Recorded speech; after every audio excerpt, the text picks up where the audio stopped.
வணக்கம். தாய்நாடு செய்திகளுடன் நான் நிரோஷன். இலங்கையின் பொருளாதார முன்னேற்ற பயணத்தில் முக்கியமான கட்டமாக திகழும் 2026ஆம் ஆண்டுக்கான அரசாங்கத்தின் வரவு செலவு திட்ட முன்மொழிவுகள் நிதியமைச்சரும் ஜனாதிபதியுமான அனுரகுமார திசாநாயக்கவினால் நாடாளுமன்றத்தில் சமர்ப்பிக்கப்பட்டது. இது இலங்கையின் 80வது வரவு செலவு திட்டமாகவும் தேசிய மக்கள் சக்தி அரசாங்கத்தின் 2வது வரவு செலவு திட்டமாகவும் அமைந்துள்ளது. இன்றைய நாடாளுமன்ற அமர்வில் ஜனாதிபதியால் முன்வைக்கப்பட்ட வரவு செலவு திட்டம் குறித்து பேசும்போது நாடாளுமன்ற உறுப்பினர் அர்ஜுனா தனது கடும் அதிருப்தியை வெளிப்படுத்தினார். அவர் வடக்கு மாகாணத்தின் வளர்ச்சி, அதற்கான நிதி ஒதுக்கீடு மற்றும் மத்திய அரசின் அலட்சியத்தை வெளிக்கொண்டு வந்தார். அர்ஜுனா தனது உரையின் தொடக்கத்தில் இந்த தடவை வடக்கு மாகாணத்திற்கு பிச்சையாவது இல்லை என்று வலுவாக குறிப்பிட்டிருந்தார். ஜனாதிபதியின் பேச்சு புத்தகமாக வழங்கப்பட்டதாகவும் அதனை முழுமையாக பார்த்த போதும் வடக்கு மாகாணத்திற்கான எந்த சிறப்பு நிதி ஒதுக்கீடும் இல்லை என்று தெளிவாக கூறினார். முன்னொரு தடவை நம்மை ஏமாற்றிய போது இம்முறையும் அதே நிலைமை. கடந்த முறை பாதை அபிவிருத்திக்காக 5000 மில்லியன் ரூபாய், வட்டவாகல் பாலத்திற்காக 1500 மில்லியன், நூலகத்திற்கு 200 மில்லியன் என்று பெரிய வாக்குறுதிகள் அளிக்கப்பட்டன. ஆனால் அவை வெறும் வார்த்தைகளாகவே முடிந்தது என்று அர்ஜுனா விமர்சித்தார். அர்ஜுனா மேலும் தெரிவிக்கையில், கடந்த ஆண்டு வடக்குக்காக ஒதுக்கப்பட்டு 5000 மில்லியன் ரூபாய் கூட பாவிக்கப்படவில்லை. அந்த பணம் வெறும் கணக்கில் இருந்தது, பின்னர் திருப்பி அனுப்பி வைக்கப்பட்டது. அதுவும் இப்போது மீண்டும் கிடைக்கப் போவதில்லை என்று வருந்துகிறார். அவர் வலியுறுத்துகையில், முன்பு நாடாளுமன்ற உறுப்பினர்களுக்காக ஒதுக்கப்பட்ட 9.3 மில்லியனும் பயன்படுத்தப்படாமல் போயுள்ளது. இவ்வாறு ஒதுக்கப்பட்ட நிதி சரியான முறையில் பயன்படுத்தப்படாமல் கிடக்கின்றது என்பது மிகப்பெரிய அவமானம் என்றார். அர்ஜுனா எம்பி என்ன சொன்னார் என்பதை பார்ப்பதற்கு முன் இந்த வரவு செலவு திட்டத்தின் பின்னணி பற்றி முதலில் பார்த்து விடலாம். 2026ஆம் ஆண்டுக்கான நிதியாண்டு வரவு செலவு திட்டத்தை ஒதுக்கீட்டு சட்டம் மூலம் கடந்த அக்டோபர் மாதம் 26ஆம் தேதி நாடாளுமன்றத்தில் முதலாவது வாசிப்பிற்கு சமர்ப்பிக்கப்பட்டது. அதன் தொடர்ச்சியாக 2வது வாசிப்பு என்ற அடிப்படையில் ஜனாதிபதி அனுரகுமார திசாநாயக்க நேற்று பிற்பகல் 1:30 மணிக்கு நாடாளுமன்றத்தில் தனது விரிவான வரவு செலவு திட்ட உரையை ஆரம்பித்து வைத்தார். அதனைத் தொடர்ந்து இன்று சனிக்கிழமை முதல் 2வது வாசிப்பை மையமாக கொண்ட விவாதங்கள் ஆரம்பமாகின்றது. இந்த விவாதங்கள் நவம்பர் 14ஆம் தேதி மாலை 6 மணி வரை நடைபெறும் என்று நிர்ணயிக்கப்பட்டுள்ளது.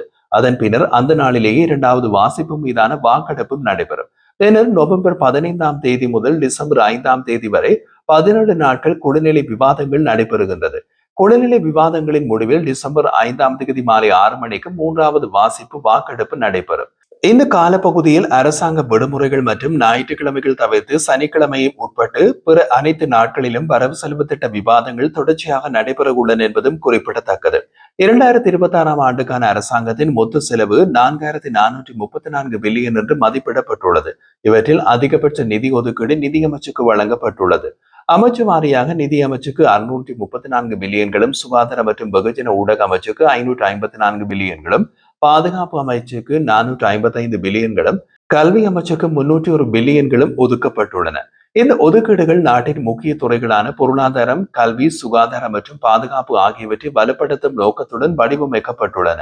2026ஆம் ஆண்டுக்கான இந்த வரவு செலவு திட்டம் நாட்டின் பொருளாதார மீட்சிக்கும் சமூக முன்னேற்றத்திற்கும் புதிய திசையை திறக்கும் வகையில் அமையும் என்று எதிர்பார்க்கப்படுகிறது. அரசாங்கத்தின் 2வது வரவு செலவு திட்டமாக இருப்பதால் இது தேசிய மக்கள் சக்தி அரசாங்கத்தின் பொருளாதார கொள்கை நோக்கங்களை நடைமுறைப்படுத்த முக்கிய வாய்ப்பாகவும் கருதப்படுகிறது.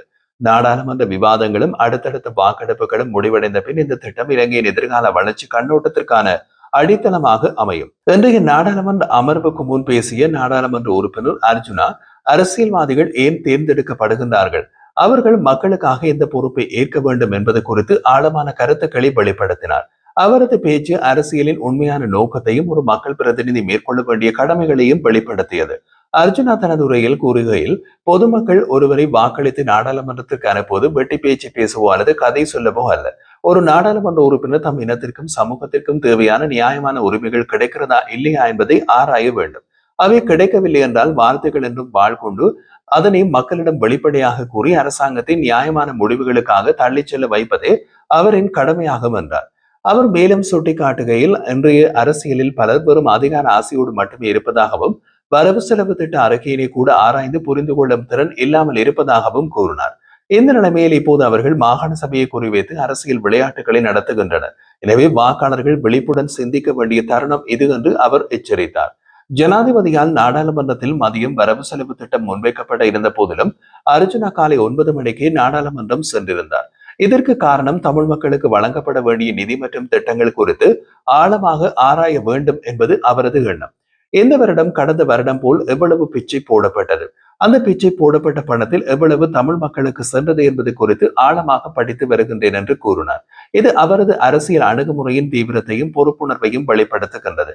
தன்னை பற்றிய விமர்சனங்களுக்கு பதிலளித்த அர்ஜுனா, நான் நாட்டை விட்டு தப்பி வெளிநாட்டில் உல்லாசமாக வாழ்வதற்காக அரசியலுக்குள் வரவில்லை.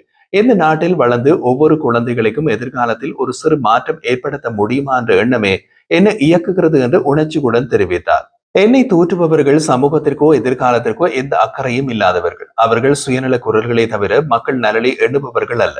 நான் தவறு செய்கின்றேன் என்று நினைப்பவர்கள் தாமே நாடாளுமன்றம் வந்து தமிழ் மக்களுக்காக போராடட்டும். ஆனால் ஒரு சமூகத்தின் நம்பிக்கையினை பெறுவது மிக எளிதான விடயம் அல்ல. அவரது உரையின் இறுதியில், நான் சிரிக்க வேண்டிய இடத்தில் சிரிக்கவும் தெரியும், அடிக்க வேண்டிய இடத்தில் அடிக்கவும் தெரியும் என்று கூற்று மூலம் அரசியலில் தேவையான மன உறுதியையும் சமநிலையையும் வெளிப்படுத்தினார். அர்ஜுனாவின் இந்த உரை வெறும் அரசியல் கருத்தாக அல்லாமல் மக்களின் நம்பிக்கையினையும் பிரதிநிதியின் கடமைகளையும் நினைவூட்டும் ஒரு தத்துவ குரலாகும். அவர் கூறிய ஒவ்வொரு வாக்கியமும் அரசியலில் உண்மையான சேவை மனப்பான்மையின் அர்த்தத்தை மீண்டும் உயிர்ப்பிக்கின்றது.